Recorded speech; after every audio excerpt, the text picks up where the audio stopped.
Salut, aujourd'hui j'ai décidé de te parler de 5 raisons de pourquoi est-ce que tu dois absolument lire Beastars.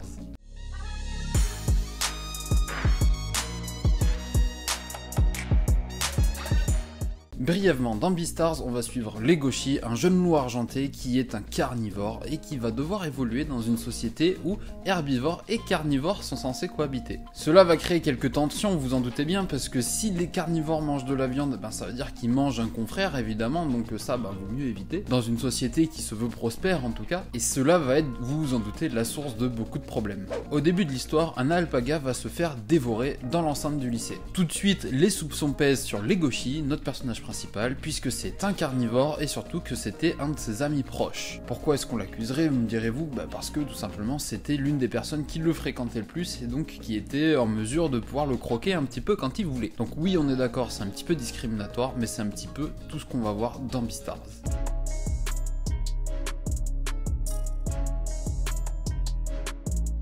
La raison numéro 1 de pourquoi tu dois lire Beastars, c'est le développement des personnages. Globalement, dans la série, on va suivre le passé d'un petit peu tous les personnages principaux pour comprendre comment est-ce qu'ils en sont arrivés à penser comme ils pensent, dans l'état d'esprit dans lequel ils sont, et le développement de Legoshi est, je trouve en tout cas, incroyable. Notre jeune loup doit faire face à ses instincts primaires pour suivre au plus près ses convictions. Je vous le rappelle, Legoshi était un loup, il appartient donc à la catégorie des carnivores, mais dans sa manière de penser, il se sent plus proche des herbivores. Legoshi, c'est quelqu'un qui aime tout le monde, qui est là pour aider son prochain. Il est doté d'une incroyable bienveillance et surtout d'une grande tolérance. Il est prêt à subir les pires humiliations si c'est pour aider ses amis et il est également prêt à courir les dangers les plus irraisonnés dans l'optique d'aider les gens encore une fois. Mais il va y avoir trop de trucs qui vont se passer au fur et à mesure de l'histoire qui vont vous montrer à quel point Legoshi c'est un personnage construit mais de manière tellement intelligente. Et le personnage de Louis quoi, sérieux, si détestable par moments, si charismatique à d'autres. Ça me brûle la langue de vous parler un peu plus en détail du personnage de Louis, mais c'est super compliqué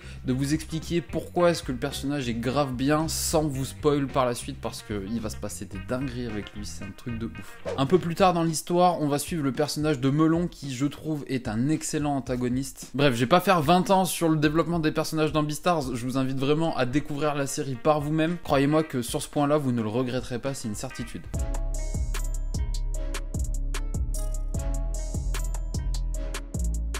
Deuxième raison de pourquoi est-ce que tu dois lire Beastars, c'est comment mieux parler de la diversité qui nous entoure qu'avec cette série. Nous vivons, nous humains, dans un monde qui possède des milliers de langages différents, on ne les connaît pas tous, avec des cultures différentes, des ethnies différentes, des religions, des convictions différentes. Il y a vraiment une grosse diversité déjà rien qu'au sein de l'espèce humaine, alors si en plus vous ajoutez à tout ça le monde animal et les espèces végétales, mais ça on n'en parle pas dans Beastars, on a vraiment une diversité sur la planète qui est incroyable et on nous montre vraiment ça trop bien à l'intérieur de cette série. Certes, on va tout voir quasiment autour du prisme herbivore contre carnivore, mais il est aussi question de différentes espèces. Il est question d'espèces marines, d'espèces aériennes, d'espèces terrestres. Il est question des plus petites espèces comme les insectes, il est question des plus grosses comme les éléphants, les girafes, tout ce que vous voulez. Il y a vraiment personne de laissé pour compte dans cette série. On sent que Paru Itagaki, l'autrice, a voulu essayer de représenter le plus de personnes possible et ça, je trouve ça incroyable.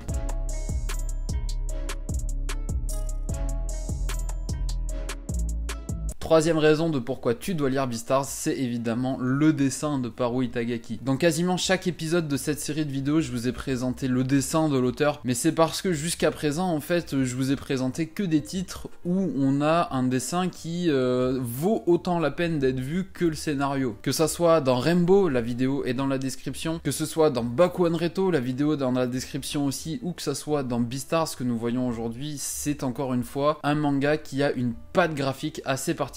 Alors c'est vrai que le dessin de Beastars peut vous paraître un petit peu déroutant au départ. Ça m'a fait bizarre, ça a fait bizarre à pas mal de personnes, on a un style qui paraît assez brouillon, en tout cas dans les premiers volumes, qui va s'affiner par la suite, mais qui reste quand même assez peu conventionnel de manière générale. Je peux vous assurer qu'au fur et à mesure des tomes, ça va vraiment s'imposer comme une évidence que le dessin ne pouvait pas en être autrement. Honnêtement, je suis pas sûr d'avoir envie de lire Beastars dessiné par Kakizaki, l'auteur de Rainbow, ou par Takahashi, l'auteur de Bakuan Reto. Je pense vraiment que Beastars ne pouvait pas être aussi bien que dessiné par Paru Itagaki. Et d'ailleurs, le dessin de Paru Itagaki, j'ai l'impression qu'il colle presque que pour Beastars, parce que quand je vois les planches de sa nouvelle série qui s'appelle Sanda, enfin en tout cas c'est le nom de la série au Japon, où à l'intérieur on va suivre des personnages humains cette fois, et ben ça fait très bizarre. Autant ça me faisait bizarre de lire Beastars au départ, autant ça me fait encore plus bizarre de voir le dessin de Beastars transposé à des humains. Je pense que l'autrice est vraiment faite pour dessiner les animaux. Mais que ça soit au niveau des différentes espèces ou que ça soit au niveau des émotions, la palette de Paru Itagaki est vraiment infinie à ce niveau-là. Elle arrive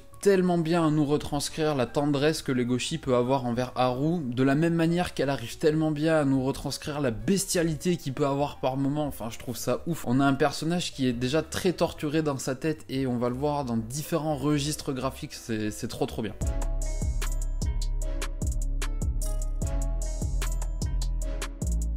Quatrième raison de pourquoi tu dois lire Beastars, c'est les différents niveaux de lecture que l'on peut en faire. J'aime bien comparer la série à une autre série dont on peut faire différents niveaux de lecture, c'est Full Metal Alchemist. Alors c'est vrai que là, comme ça, sur le papier, il n'y a rien, mais alors rien du tout qui relie les deux histoires. Et pourtant, vous pouvez lire les deux séries sans vous prendre la tête, juste en kiffant, en rigolant par moments, en frissonnant par d'autres, et en vous laissant glisser tout au fur et à mesure de l'histoire. C'est d'ailleurs ce qui est recommandé, en tout cas pour une première lecture, mais ensuite, vous pouvez relire, ou essayer d'avoir un regard différent sur l'œuvre que vous venez de lire, en essayant de comprendre ce que les deux autrices ont voulu raconter au travers de leurs œuvres. Donc avec Paru Itagaki sur Beastars et Hiromu Arakawa sur Full Metal Alchemist. Parce que plus on avance dans Beastars, plus on s'éloigne de l'aspect vie scolaire qui peut être vraiment imputé au premier volume. On se détache du lycée, on avance de plus en plus dans le monde adulte, ça devient de plus en plus sombre et les sujets abordés le sont également. Très tôt dans la série, on va vous parler de discrimination, parce que le fait que Legoshi soit accusé pour le simple fait que c'est un carnivore, c'est de la discrimination. Mais ça va prendre des proportions de plus en plus élevées au fur et à mesure du récit. Paru Itagaki va vous parler dans Beastars des inégalités sociales avec beaucoup de finesse et d'intelligence, beaucoup de respect également. Les inégalités sociales et les discriminations, on en parle aussi beaucoup dans Full Metal Alchemist, et ce n'est pas qu'une fiction. Alors si les deux histoires sont fictionnelles, ça y a pas de problème, mais par contre les inégalités dont elle parle à l'intérieur existent bel et bien dans notre monde, faut pas se leurrer, vous le savez de toute façon, on en parle assez souvent, mais c'est une très belle manière en tout cas de nous questionner nous sur notre condition d'humain au travers de cette série qui est à la base avec des animaux. C'est sûr que le lectorat plus jeune passera certainement au travers de cet aspect-là, c'est pas ce qu'il va vouloir lire en fait en lisant Beastars, mais s'il vous plaît, si vous lisez Beastars, prenez un moment pour contempler l'immense travail réalisé par Paru Itagaki pour essayer de représenter de manière la plus juste possible ce qui se passe dans notre monde à nous.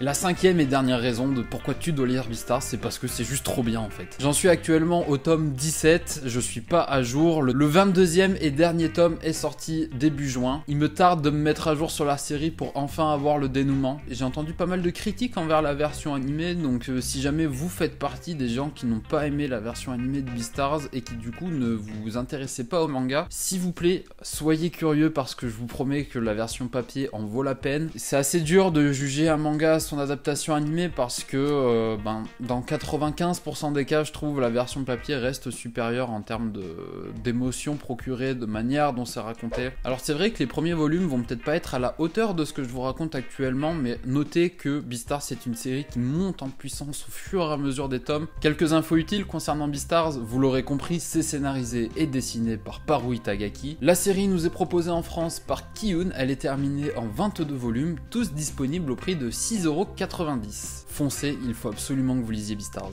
J'espère sincèrement que tu auras passé un agréable moment en regardant cette vidéo, mais en tout cas j'ai pris beaucoup de plaisir à te parler de Beastars. C'est une série que j'affectionne particulièrement et que toute l'équipe de Manga d'Occasion, la librairie où je travaille, affectionne. C'est pourquoi d'ailleurs nous avons pu négocier avec Kiyun un tote bag exclusif aux couleurs de Beastars. Donc si jamais t'es intéressé pour te procurer ce magnifique tote bag Beastars Manga d'Occasion, n'hésite pas soit à passer à la librairie ou alors à te rendre sur le site internet.